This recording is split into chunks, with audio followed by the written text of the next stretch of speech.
They're here, Commander. And I, for one, am grateful that they are. Told you've been busy since our paths last crossed at the Gimlet Dark. Not that I understand half of it. When the Scions spoke of other worlds, I'd struggled to describe what I pictured. Mayhap things would seem clearer were I to hear the tale from your own lips. But I'm afraid the situation will not afford us that luxury. I trust you two require no introduction. We meet again, hero of Eorzea.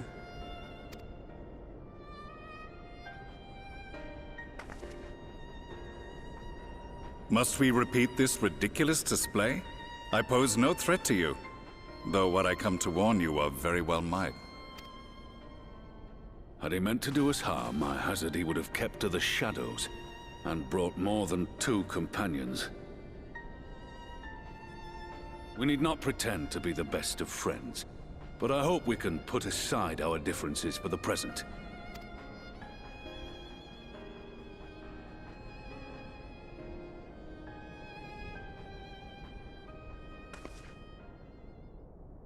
As you are doubtless aware, Sir Estinian and I cooperated to rid the world of Black Rose in your absence.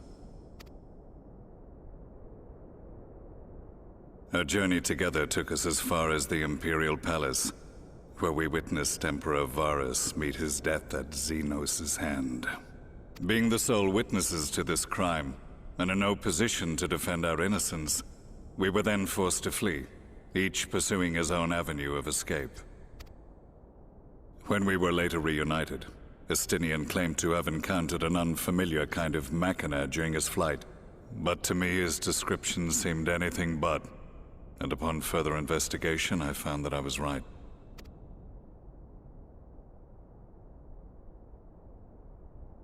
The Empire is developing a new Ultima weapon. What, that Allagan monstrosity, created to vanquish primals? With which you yourself once thought to conquer Eorzea? The same. In my foolishness, I sought to harness its power, and became the Ascian's pawn in so doing. But you know as well as I how that tale ended. The weapon itself, excavated from beneath this very city, was destroyed ere we could fully unravel its secrets, and that should have been the end of it. But unlikely as it sounds, the Empire's efforts to recreate it have somehow borne fruit, primarily through secret research conducted by the 7th Imperial Legion, it would seem. Wait, the 7th was all but annihilated at Cartano, along with its legatus. Indeed, few survived.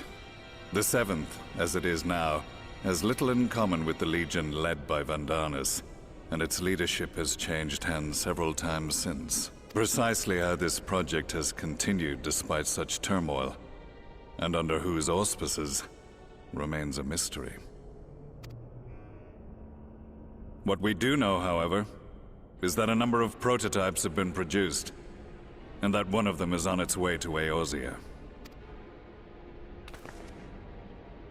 We attempted to stop it, but it was all we could do to slow its progress, so we resolved instead to bring you warning. And right glad are we that you did, though it soundly dashed our hopes that tensions might ease at last. As it is, we've begun to strengthen our presence in the Gimlet Dark, and are assembling a force to meet the coming threat. A force with you in its vanguard, I hope. Before you say anything, I know full well you have pressing concerns of your own. Your comrades remain in peril, and I would not ask you to forsake them. But the fact remains that you, and you alone, have faced the Ultima weapon, and emerged victorious. We need you. And so, when the time comes, if your comrades can spare you, I bid you lend us your strength. I've assigned an officer to await your word. The Ascian's downfall was to be the work of my remaining days, but it was my hand that kindled these flames, and I cannot allow them to spread any further. I will do what I must to see this mistake consigned to history once and for all. Even if it means begging your aid. The Fates will enjoy the irony, even as I endure the ignominy.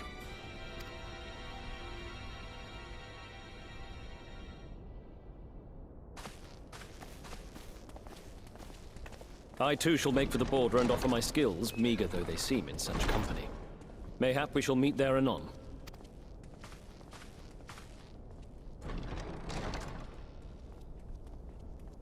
Though we can ill afford to ignore the coming of a new Ultima weapon, our friend's plight grows ever more precarious, and none save you can join them in the first.